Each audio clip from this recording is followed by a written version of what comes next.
Time now for your Newsmax health update. A new study claims mindfulness training can be just as good for treating depression as prescription medications. So what exactly is mindfulness training? Well, it can be a combination of meditation, body awareness, and yoga intended to make you become more self-aware.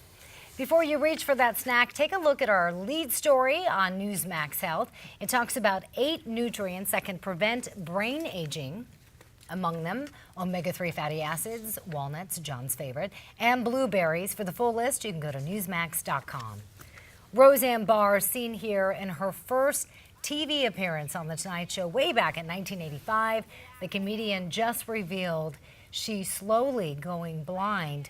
Barr says she suffers from macular degeneration and glaucoma. In her typical comedic fashion, though, she says smoking marijuana is good medicine for relieving the pressure in her eyes. A shocking statistic now, 70% of smokers don't stop smoking even after being diagnosed with cancer. Another 57% of patients were still smoking 4 years after being diagnosed with cancer.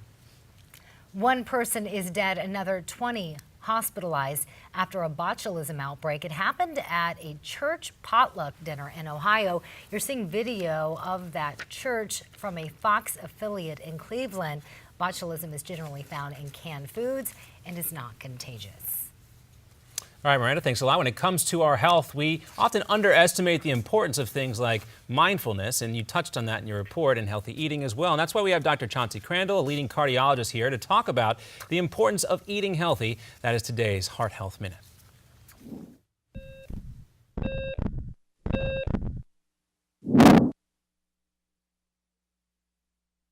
Heart disease is the biggest killer disease in America, and this doesn't surprise me. We are addicted to starches, sugars, fatty meats, and salt. People who live in countries with little heart disease eat very differently. One way some people stay heart healthy is by following what is known as the Caveman or Stonehenge diet, so named because of its similarity to the way our prehistoric ancestors ate. People who follow this type of diet live off local fruits and root vegetables and get their protein mostly from fish and wild game they shoot themselves.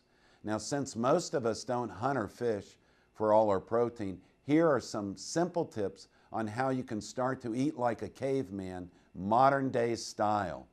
First, fill up on fruits and vegetables. Eat them first and you'll be less hungry. Feast on fish, which is rich in nutrients but not in calories. Choose fatty fish like mackerel, herring, sardines, and salmon, which are rich in heart-healthy omega-3 fatty acids. Get out and go for a walk. Remember, our ancestors were hunters and gatherers, so they didn't spend their time sitting in front of a TV or computer all day. If you live more like a caveman or a cave woman, your heart will love you for it. I'm Dr. Chauncey Crandall, and thank you for watching this Heart Health Minute. Remember, it's never too late to prevent or reverse heart disease. Right now, I invite you to discover your own risk for heart disease or even a heart attack by taking my quick, free online quiz at www.simplehearttest.com. All right, there, and you get those pointers on how to stay heart healthy. It all starts with the heart. Still a #1 killer of folks out there. Yeah. A couple quick things we want to point out real quick. We're just getting a report from the AP. During tax season, the IRS hung up on some 8 million taxpayers that are trying to get their phone calls answered, so it's been a nightmare season for the IRS. There should be a rule that I guess you don't have to pay, right? Because they were saying 40% of all calls go unanswered? Yeah, 40% of all calls go unanswered. Folks were on the phone for long periods of time, could not get answers. I think that's why a lot of folks, probably a record number of folks filing for an extension this year. That's what I did. I said, I'm not even going to try to deal with this right now. They've had with the IRS. Huge budget cuts, though. Yeah, and coming up, we're going to take a look at some headlines that have become punchlines on late-night talk shows, and also we're going to be joined here by Ed Berliner coming up at the top of the next hour. He also had an exclusive interview, much like our own J.D. Hayworth. His interview was with Ted Cruz, one of the guys talked about in the interview with J.D. Hayworth. What does Ted Cruz think about another Texan getting involved in the presidential race? He'll give us a checkup on his campaign. Coming up right after this.